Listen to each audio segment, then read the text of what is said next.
पाकिस्तान की ग्रह दशा फिर खराब होने वाली है। पाकिस्तान फिर खुद को बारूद के ढेर पर खड़ा कर रहा है। हुक्मरान फिर आवाम की जान जोखिम में डालने वाले हैं। हिंदुस्तान से फिर मुंह की खाने वाला है पाकिस्तान। हिंदुस्तान की सैन्य शक्ति के बेड़े में ये वो घातक हथियार है जो पाकिस्तान जैसे दुश्मन को मिट्टी में मिलाने के लिए काफी है। पाकिस्तान को इस वक्त समझ नहीं आ रहा कि वो करे तो करे क्या। आपने अभी देखा होगा कि असीम मुनीर इस्लामिक नेटो का ख्वाब देख रहा है। इस्लामिक ब्रदरहुड को लेकर एक नया नैरेटिव क्रिएट करने की कोशिश कर रहा है और उसकी आतंकी आर्मी भारत को गीदड़ भभकी देकर अपनी पीठ थपथपा ले रही। वहीं सरहद पर पिछले कुछ दिनों से पाकिस्तान के ड्रोन मंडरा रहे हैं। अब इसका मतलब क्या, ये बार बार ड्रोन आ क्यों रहे हैं? क्या ये भारत के लिए नई चुनौती है या फिर पाकिस्तान का नया प्रोपेगेंडा? पाठशाला की एक्स्ट्रा क्लास के नेक्स्ट चैप्टर में अब आपको इस टॉपिक के बारे में डिटेल से दिखाता हूं। कुछ तो बात है जो पाकिस्तान इतना घबराया हुआ है। मुनीर के आतंकी बिल से निकलकर बिलबिला रहे हैं। सरहद पर ड्रोन उड़ने लगे हैं। कहीं ऐसा तो नहीं कि जनवरी के महीने में ही पाकिस्तान का पक्का इलाज शुरू होगा? क्या कुछ हो रहा है बॉर्डर के दोनों तरफ और इसके मायने क्या है, इस स्पेशल रिपोर्ट में देखिए। पाकिस्तान की ग्रह दशा फिर खराब होने वाली है। पाकिस्तान फिर खुद को बारूद के ढेर पर खड़ा कर रहा है। हुक्मरान फिर आवाम की जान जोखिम में डालने वाले हैं। हिंदुस्तान से फिर मुंह की खाने वाला है पाकिस्तान। ऐसा इसीलिए क्योंकि पाकिस्तान हिंदुस्तान के सिखाए सबक को फिर भूल रहा है।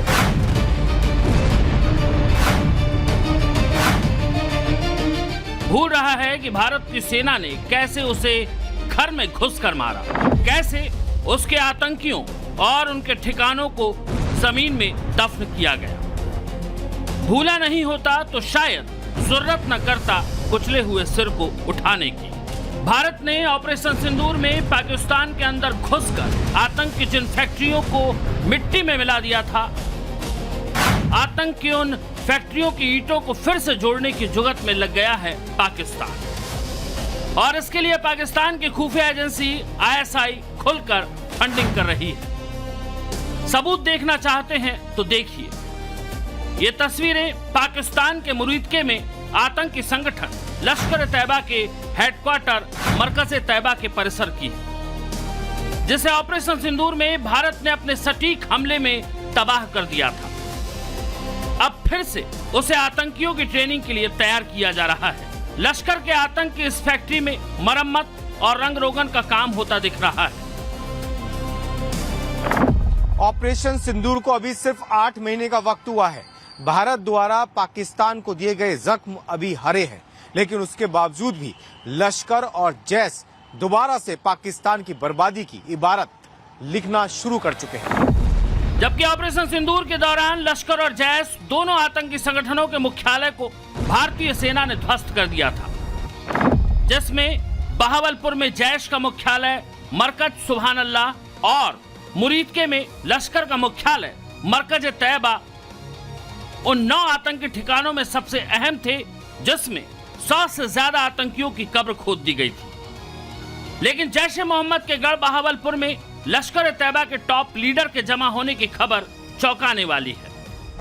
लश्कर के टॉप आतंकी, जिनमें हाफिज सईद का बेटा तलहा शहीद, लश्कर का डिप्टी चीफ सैफुल्लाह कसूरी और हफीज अब्दुल रऊफ मौजूद था। जैश के प्रमुख मसूद अजहर से मुलाकात भी की है।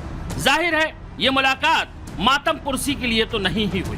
जरूर कुछ पक रहा है और कुछ बड़ा पक रहा है। पक ही नहीं रहा बल्कि गीदड़ भभकी भी सुनने को मिल रही है। ये अबू मूसा है, लश्कर तैयबा का सीनियर कमांडर, जिसकी जुबान पर जिहाद का नारा है। लश्कर आतंकी अबू मूसा का ये वीडियो हाल ही का है, जहां उसने पाकिस्तान के कब्जे वाले कश्मीर के रावलकोट में तकरीर की और भारत के खिलाफ जहर उगलते हुए ये कबूल किया कि उसने खुद पाकिस्तान के प्रधानमंत्री नवाज शरीफ और मुल्ला मुनीर को बताया था कश्मीर को सिर्फ आतंकवाद से बचाया जा सकता है।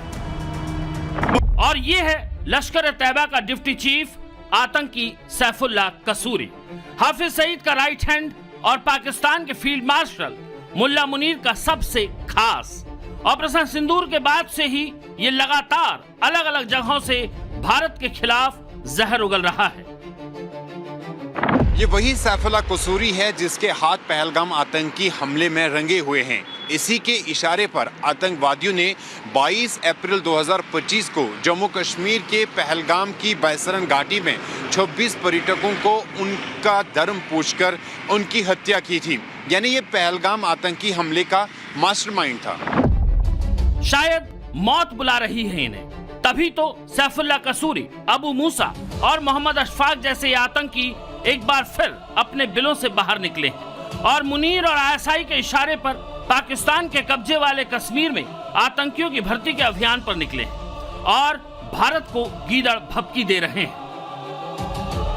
अब सवाल यह है कि क्या आतंक के इन सपोलों के जरिए पाकिस्तान भारत के खिलाफ फिर किसी खतरनाक साजिश में जुटा है, या फिर आतंक पर बुरी तरह पिटी आईएसआई और मुनीर कैंप में भारत के किसी संभावित एक्शन को लेकर हड़कंप मचा हुआ है। हड़कंप भी हो सकता है क्योंकि बीते 10 दिनों में यानी 9 जनवरी 2026 से अब तक इंटरनेशनल बॉर्डर और एलओसी पर राजौरी, पुंछ, सांभा और रामगढ़ सेक्टर में पाकिस्तान की तरफ से करीब 10 से 12 ड्रोन भी भेजे गए। 9 जनवरी 2026 सांभा जिले में पाकिस्तानी ड्रोन ने हथियार गिराए। 11 जनवरी राजौरी, पुंछ और सांभा में कई ड्रोन देखे गए। जवाब में सेना ने फायरिंग भी की। 13 जनवरी राजौरी के कैरी सेक्टर में 5 पाकिस्तानी ड्रोन एक साथ देखे गए। भारतीय सेना ने भी काउंटर अटैक किया। 15 जनवरी पुंछ और सांभा में 2 से ज्यादा ड्रोन देखे गए। 17 जनवरी सांभा के रामगढ़ सेक्टर और अन्य इलाकों में भी ड्रोन देखे गए। एक तरफ आतंकी गतिविधि और दूसरी तरफ ड्रोन के जरिए टोह लेने की कोशिश। इन सब के पीछे मकसद जो भी हो, लेकिन पाकिस्तान के लिए ही ये मुश्किलें पाकिस्तान द्वारा खड़ी की जा रही हैं, क्योंकि पाकिस्तान बखूबी भारत और भारत की ताकत को जान रहा है और समझ भी रहा है। BrahMos missile, T-90 Bhishma tank, Arjun tank, Dhanush तोप, के वज्र तोप, Pinaka launcher, robotic mule, Apache attack helicopter, supersonic cruise missile, अत्याधुनिक ड्रोन के साथ नई भैरव बटालियन और अग्नि ड्रोन प्लाटून। हिंदुस्तान की सैन्य शक्ति के बेड़े में ये वो घातक हथियार हैं जो पाकिस्तान जैसे दुश्मन को मिट्टी में मिलाने के लिए काफी। ऑपरेशन सिंदूर अभी पूरी तरह से समाप्त नहीं हुआ है, क्योंकि जब तक आतंकी सोच खत्म नहीं होती तब तक शांति के लिए हमारा यह प्रयास लगातार चलता रहेगा। मैं राजस्थान की इस वीर धरती से की मैं घोषणा कर रहा हूं। ऑपरेशन सिंदूर के बाद भारतीय सेना ने तकनीकी और ऑपरेशनल स्तर के साथ साथ रणनीतिक मोर्चे पर खुद को और मजबूत किया है। आधुनिक हथियारों की तैनाती से लेकर स्वदेशीकरण और डिजिटल बदलाव के जरिए अपनी युद्ध क्षमता को भारत ने नई ऊंचाइयों पर पहुंचाया है। सीमा सुरक्षा से लेकर अंतर्राष्ट्रीय सैन्य सहयोग तक भारतीय सेना ने हर मोर्चे पर मजबूती हासिल की है। वर्तमान चुनौतियों पर ही नहीं बल्कि भविष्यों के युद्धों की तैयारी में भी गंभीरता से काम कर रहे हैं। इसी दिशा में नई संरचनाएं यानी नए स्ट्रक्चर्स बनाए जा रहे हैं, जिन्हें भविष्य की आवश्यकताओं के अनुसार इक्विप और ट्रेन किया जा रहा है। इस परिवर्तन प्रक्रिया के अंतर्गत Bhairav battalions, Ashni platoons, Shaktivan regiment, Divyastra battery जैसे नई इकाइयां खड़ी की गई हैं, जिनको आज आपने परेड के दौरान खुद देखा हुआ है। ये संरचनाएं भविष्य की चुनौतियों के अनुरूप एक एजाइल, रिस्पॉन्सिव और मिशन ओरिएंटेड सेना के निर्माण को दर्शाती है। 8 महीने का लंबा वक्त हो गया। इस दौरान भारत ने अपनी तीनों सेना की ताकत में आमूल चूल बदलाव ला दिए। ऑपरेशन सिंदूर के पार्ट 1 में ही पाकिस्तान की चूल्हे हिला दी गई।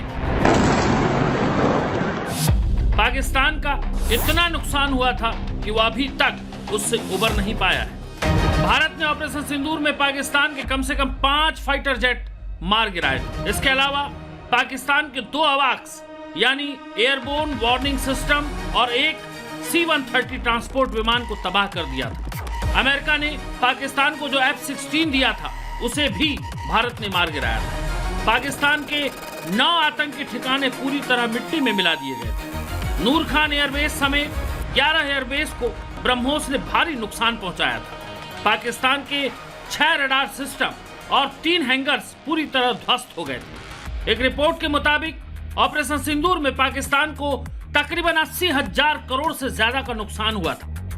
ऑपरेशन सिंदूर ने एक नया नॉर्मल स्थापित किया है। इस ऑपरेशन ने भारतीय सेना की तेज प्रतिक्रिया, बेहतर समन्वय और सटीक कार्यवाही की क्षमता का दर्शाया है। यह एक परिपक्व, आत्मविश्वासी और जिम्मेदार बल की तस्वीर प्रस्तुत करता है, जो राष्ट्रीय हितों की रक्षा के लिए पूरी तरह सक्षम है। इतना ही नहीं, मोदी आने वाले 10 साल के लिए बड़े सुरक्षा कवच को तैयार करने में जुटे हैं। सुदर्शन चक्र ऐसा पावरफुल वेपन सिस्टम होगा जो दुश्मन के हर हमले को नाकाम कर देगा। ना सिर्फ ये दुश्मन के हमले को नाकाम करेगा, बल्कि दुश्मन के वार से कई गुना बड़ा हमला करके हिट बैक भी करेगा। अगले 10 साल में देश की हर महत्वपूर्ण जगहों पर सुदर्शन चक्र एक्टिव हो जाएगा। भगवान श्री कृष्ण से प्रेरणा पाकर के हमने श्री कृष्ण का जो सुदर्शन चक्र था, उस सुदर्शन चक्र की राह को चुना है। आप में से बहुत लोगों को याद होगा, जब महाभारत की लड़ाई चल रही थी, श्री कृष्ण ने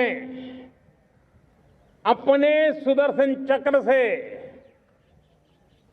सूर्य के प्रकाश को रोक दिया था और दिन में ही अंधेरा कर दिया था।